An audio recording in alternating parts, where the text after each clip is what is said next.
যে নাকি আমাকে ব্লাউজগুলো বানাতে দিয়েছে সে হচ্ছে আমাদের সুপার হসপিটালের ডক্টর। তো উনি আগে দুটো ব্লাউজ বানাতে দিয়েছিলেন, তো শাড়ি দুটো রয়েছে, ব্লাউজ দুটো রয়েছে, এখন অন্য আরেকটি বানাতে দিয়েছে। তো এখন কোনটা বানাতে দিয়েছে একটু দেখিয়ে দিই, আর আগে যে দুটো বানাতে দিয়েছে কিরকম হচ্ছে সেটা একটু দেখিয়ে দিব। এখন হচ্ছে এই যে ব্লাউজটা, সরি এটা হচ্ছে শাড়িটা, আর এই যে ব্লাউজটা বানিয়েছি। ব্লাউজটা সুইট হাট নেক দিয়েছি, ফ্রন্ট পার্টে হলো প্যাড দেয়নি, আর হাতে হলো এই যে লেসটা ছিল এরকম লম্বা করে লাগিয়ে দিয়েছি, আর ব্যাক পার্টে কি বলতো দুটো বোতাম করে দিয়েছি। তো ওখানে যে দুটো রয়েছে দুটোর মধ্যে একটি হলো গ্রিন কালার, একটি হয়েছে এস কালার।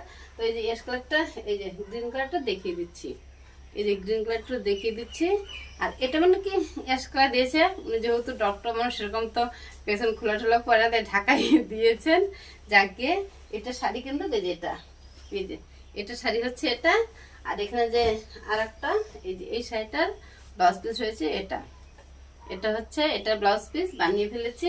তো একটু বাদে নিতে আসবে, তো নিতে এসেছিল, আমি বলেছি কি 3 টাকা সাথে দেবে। দেখো এটা কিন্তু ব্যাক পার্ট ঢাকা, তো উনি একদম সিম্পলি পরেন, জানেনই তো ডক্টর মানুষ ওনারা সবসময় ঢাকাই পরেন। আর এই ব্লাউজটা তো একটু খোলা দিয়েছি, হালকা বাঁধা দিয়েছি। তো ব্লাউজগুলো কিরকম হচ্ছে কমেন্ট করে জানাবে। রাধে রাধে, হরে কৃষ্ণ, জয় নিতাই।